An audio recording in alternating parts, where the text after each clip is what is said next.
ভারতের প্রধানমন্ত্রী পণ্ডিত জওয়াহরলাল নেহেরু রাঁচি পাগলা গারদে গিয়েছেন, মেন্টাল হসপিটাল।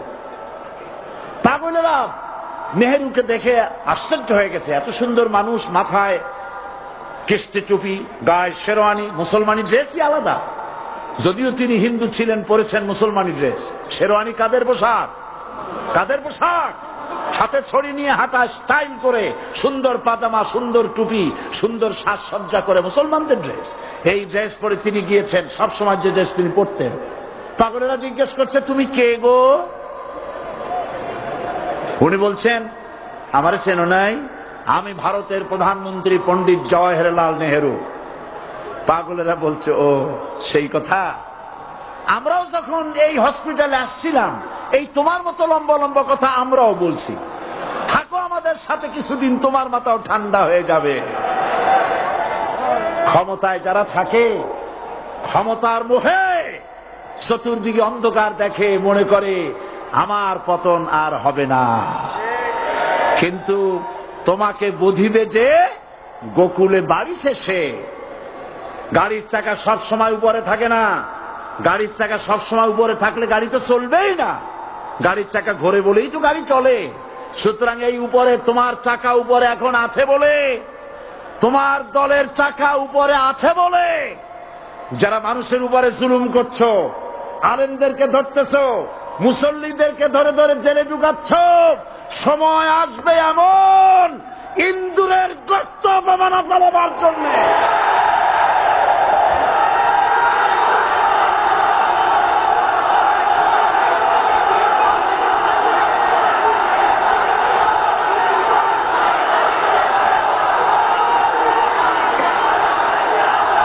আবু জাহেলের গোষ্ঠী মনে করেছে সোজা আঙ্গুলে ঘি যখন উঠল না, আঙ্গুল বাঁকা করতে হবে। শুরু হয়ে গেল অত্যাচার। শুরু হয়েছে না?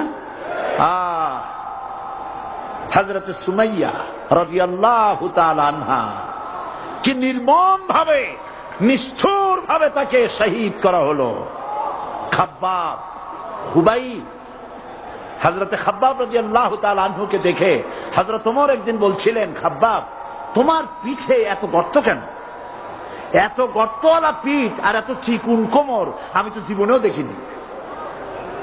হযরত খাব্বাব বলেছেন, ওমর জানো না, ইসলাম কবুল করার অপরাধে, কালেমা পড়ার অপরাধে কাফির বেঈমানেরা আমাকে মারধর করেছে।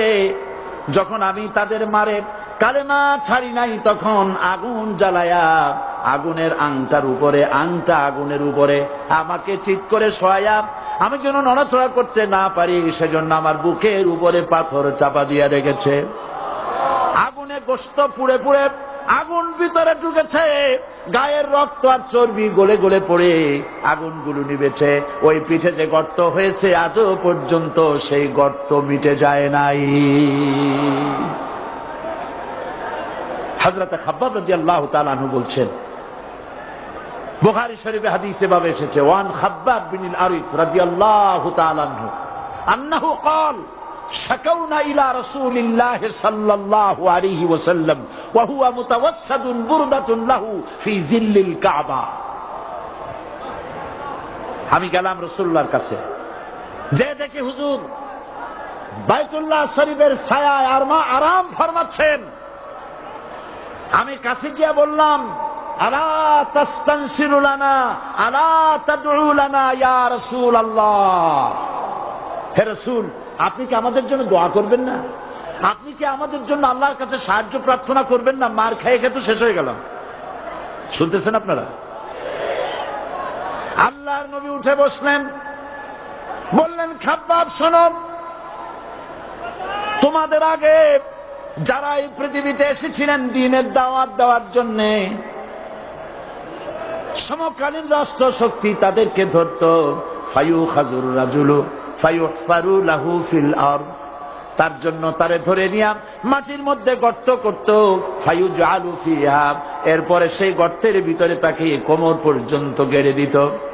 সুম্মা ইউতা বিল মানশার, এরপরে করাত আনা হতো, ফায়ুদাউ আলা রাসিহি, এরপরে করাতটা মাথার উপরে রাখা হতো, ফায়ুজালু নিসফাইন, এরপরে করাত দিয়া চিরে চিরে দিত, মানুষটাকে দ্বিখণ্ডিত করে ফেলে দিত।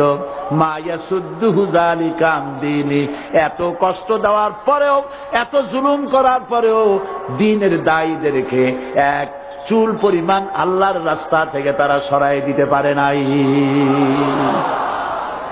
ওয়াল্লাহি, ও খাব্বাব, আমি আমার আল্লাহর নামে কসম করি। ও মুসলমান, কে কসম করতেছে? আল্লাহ রাসূল। আমি আমার আল্লাহর নামে কসম করি, ওয়াল্লাহি লা ইউতাম্মান্নাল্লাহু হাযাল আমর হাত্তা ইয়াসির রাকিবু মিন সানা ইলা হাযরামাউত। সেদিন বেশি দূরে নয়, ইয়েমেনের রাজধানী সানা থেকে শুরু করে সৌদি আরবের হাযরামাউত পর্যন্ত হাজার হাজার মাইল, এই দীর্ঘ পথে যুবতী নারী তার সৌন্দর্যের পশ্চা নিয়া, আর ধনাঢ্য ব্যক্তিরা, সওদাগরেরা তাদের টাকা পয়সা নিয়া একাকে নিয়ে অথবা দলবদ্ধ ভাবে মানুষেরা যাতায়াত করবে।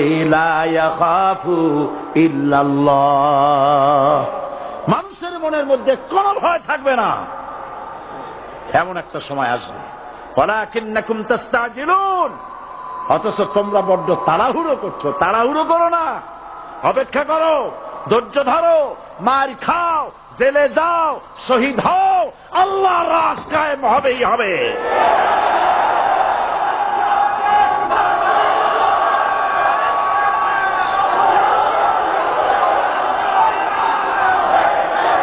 বিল্ডিং থেকে শিক্ষা গ্রহণ করুন, বিল্ডিং, ইমারত, দালান থেকে শিক্ষা গ্রহণ করুন। এই যে দালান আছে না পাশে, দেখতে পাচ্ছেন?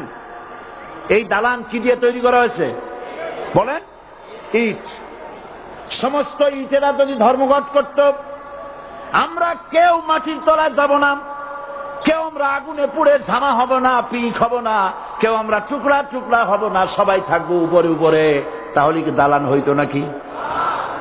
এই বিল্ডিং নির্মাণ করতে গিয়া ইটের যে স্যাক্রিফাইস, হাজার হাজার ইটকে পিক হতে হয়েছে, পুড়ে যেতে হয়েছে, খোয়া হতে হয়েছে, ভেঙে টুকরা টুকরা হয়ে 50 ফিট মাটির নিচে যেতে হয়েছে, তারপরে ইমারত গঠন হয়েছে, সুন্দর দালান তৈরি হয়েছে। যারা ইসলামী শাসন চান, আল্লাহর দ্বীনকে বিজয়ী দেখতে চান, তাদেরকে অসংখ্য মানুষকে পোড়াইটের মতো জেলখানায় পুড়ে পুড়ে মরতে হবে, অসংখ্য মানুষকে ফাঁসির কাস্তে ঝুলতে হবে, গায়ের রক্ত দিতে হবে, শহীদ হতে হবে, তারপরে ইসলামের ইমারতটা কায়েম হয়ে যাবে। শায়ের, কবি কি সুন্দর করে বলছেন, কবি সুন্দর করে বলছেন, ये शहादत गाहे उल्फत में कदम रखना, ये शहादत गाहे उल्फत में कदम रखना, लोग समझते हैं आसान है मुसलमान होना। মানুষেরা মনে করে মুসলমান হওয়া খুব সহজ জিনিস। না, মুসলমান হওয়ার অর্থ হলো শাহাদাতের ঈদগাহে শামিল হয়ে যাওয়া।